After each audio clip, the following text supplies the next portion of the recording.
Selamat pagi Bapak Ibu dan Saudaraku, dari Mimbar Manaklasis Makassar. Saya menyapa Bapak Ibu dan Saudaraku semuanya.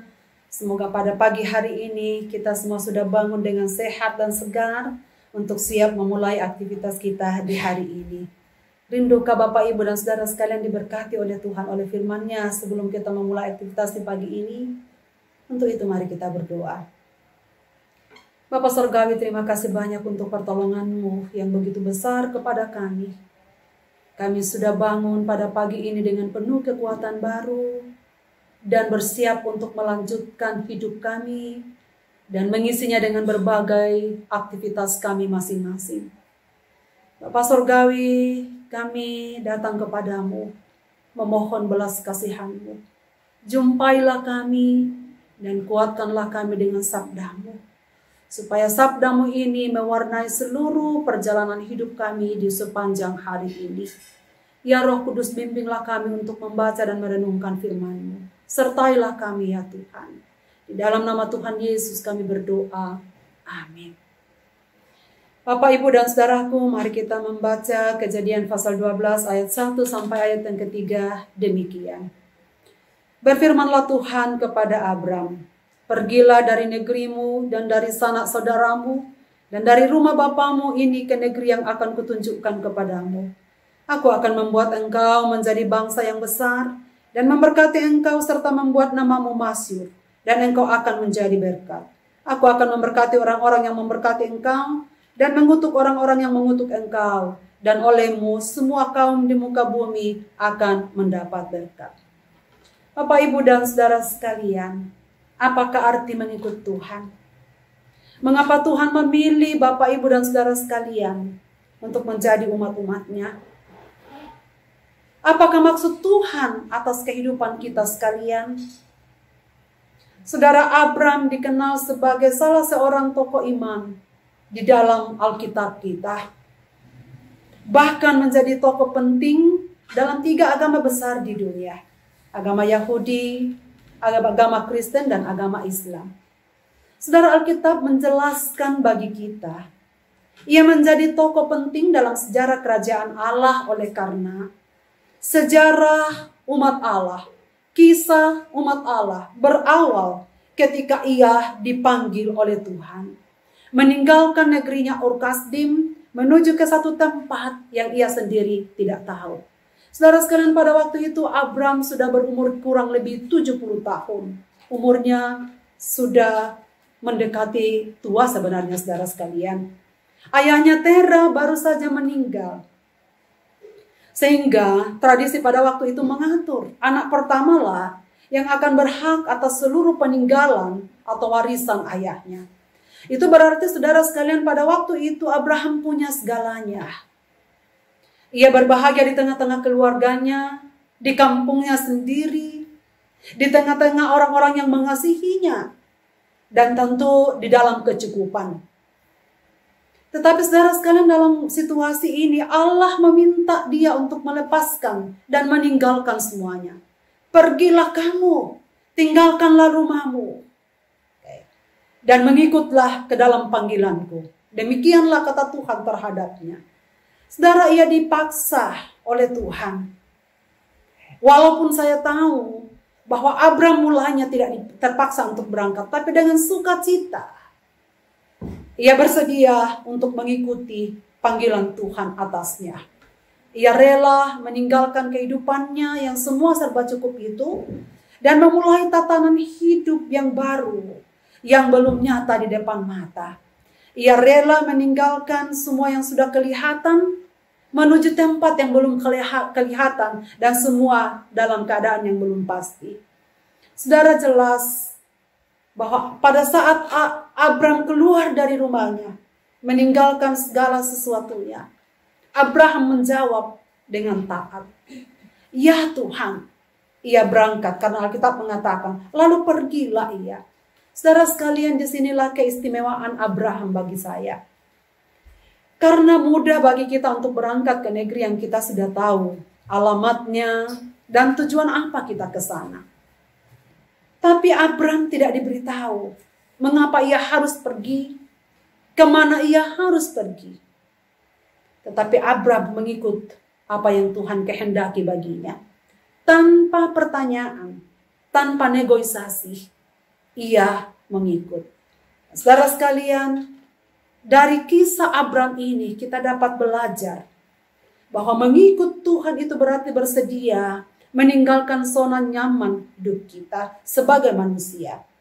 Kita bisa meninggalkan kesenangan kita, ketenangan batin dan jiwa kita, mengorbankan kenikmatan duniawi yang mungkin selama ini kita punya demi hidup seturut dengan apa yang Tuhan mau dalam kehidupan kita. Nah, saudara sekalian, apa maksud Tuhan memilih dan memanggil Abram? Supaya Abram belajar percaya pada Tuhan. Supaya Abraham belajar taat, beriman, percaya kepada Allah tahap demi tahap dalam hidupnya.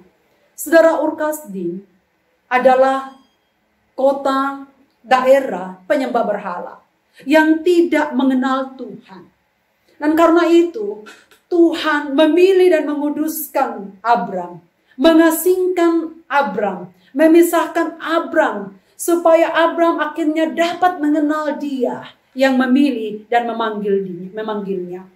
Saudara sekalian, Tuhan memisahkan Abram dari negeri ini supaya ia belajar bergaul dengan Tuhan, supaya mengerti penyertaan Tuhan dalam hidupnya dan mengerti segala kekuasaan Tuhan yang mampu melakukan hal-hal yang di luar prediksinya sebagai manusia. Saudara, luar biasa, karena ketika Abram taat, janji berkat Tuhan itu juga menyertainya. Ketika ia mau menyerahkan diri untuk mengikuti tuntunan Tuhan dalam hidupnya, janji Tuhan pun juga menyertainya. Dalam bacaan kita, dia dijanjikan bahwa engkau akan menjadi bangsa yang besar. Engkau akan menjadi bangsa yang besar, memberkati engkau serta membuat namamu masyhur, dan engkau akan menjadi berkat. Saudara-saudaraku yang saya kasihi, masa depan Abraham meskipun ia tidak tahu apa yang akan terjadi di hari esok, tapi jaminan baginya bahwa penyertaan Tuhan itu jelas baginya. Tuhan akan mencukupkan segala sesuatu yang ia perlukan. Bahkan dalam janji selanjutnya, Tuhan menyatakan akan menganugerahkan keturunan. Secara manusiawi, Abraham dan istrinya sudah tidak akan mungkin lagi. Tetapi kemudian Tuhan mengatakan, Tuhan akan memberikan keturunan. Sesuatu yang mustahil bagi manusia, saudara sekalian. Tetapi bagi manusia yang taat kepada Tuhan, yang hidup menurut kehendak Tuhan, yang menyenangkan hatinya, Tuhan menjanjikan berkat-berkatnya di luar daripada apa yang dibayangkan. Saudara-saudaraku yang saya kasihi, dan ketika perjalanan Abram membuktikan, ia benar mengalami janji dan penyertaan serta berkat Tuhan. Dalam perjalanan waktu itu, ia makin mengenal Tuhan dengan baik.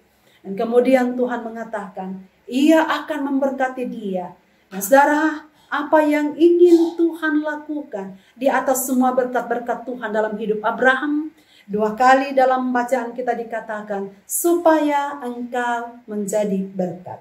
Supaya olehmu kaum di muka bumi akan mendapat berkat. Saudara-saudaraku, pada waktu kita diberkati oleh Tuhan, itu berarti berkatnya tidak untuk kita nikmati sendiri. Apa yang ia berikan dalam hidup kita, kita harus jadikan sebagai sumber berkat bagi orang lain. Bapak, Ibu, dan saudara-saudaraku yang saya kasihi, di masa pandemi COVID-19 ini, bolehkah saya bertanya kepada Bapak, Ibu, dan saudara sekalian, adakah di antara kita yang kekurangan berkat? Adakah di antara kita yang tidak mengalami penyertaan Tuhan? Jika Bapak dan Ibu, saudara sekalian masih mengalami berkat Tuhan di hari ini, dan masih mengalami penyertaannya, saudara jangan lupa, semua kita diberkati oleh Tuhan untuk bisa menjadi berkat bagi orang lain.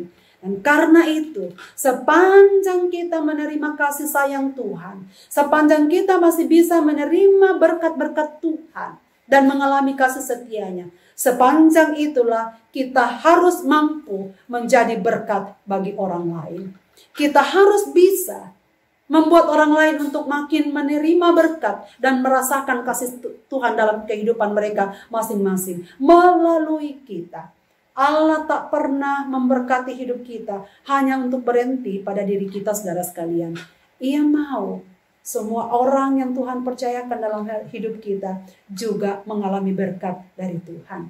Di masa sulit seperti ini, saudara sekalian, jika Tuhan masih memberkati kita, tidak ada alasan bagi kita untuk tidak dapat melakukan sesuatu untuk memberkati orang lain. Saudara sekalian, mari beraktivitas di sepanjang hari ini. Nikmatilah berkat Tuhan, tetapi jangan lupa berkatilah juga orang lain di sekitar kita. Apa yang harus kita buat untuk memberkati orang lain di sepanjang hari ini? Biarlah ini menjadi perlindungan kita semua. Selamat beraktivitas, selamat menjadi berkat, saudaraku. Tuhan memberkati kita sekalian. Saudara, saya ingin menutup renungan ini dengan satu lagu. Ku tak mau hidup percuma.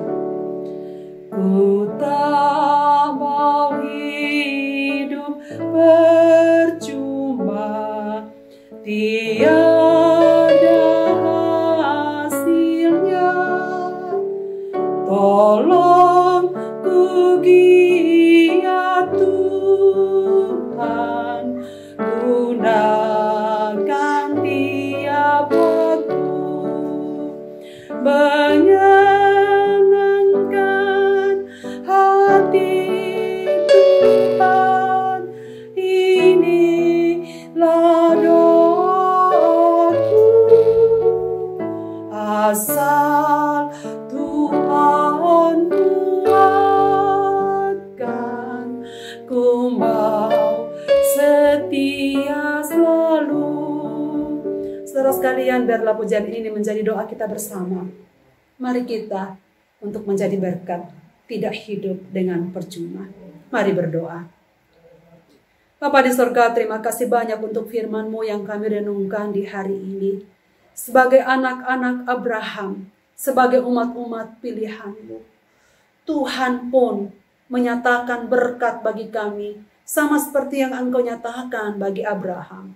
Sebab Allah yang disembah, dipercaya, diikuti dan dilayani oleh Abraham adalah Allah yang sama, yang juga sedang kami layani, yang kami percayai, dan yang menjadi sandaran hidup kami di saat ini. Terima kasih Bapa, oleh karena janji-Mu datang kepada kami hari ini, mengawali segala aktivitas kami, bahwa Engkau akan memberkati kami. Engkau akan mencukupkan apa yang kami perlukan. Hanya ya Tuhan, tolonglah kami supaya kami belajar percaya, belajar taat, dan belajar bergantung sepenuhnya kepadamu. Meninggalkan segala andalan-andalan hidup kami di dunia ini, lalu menengadah kepada Tuhan, mempercayai Engkau di dalam sepanjang kehidupan kami.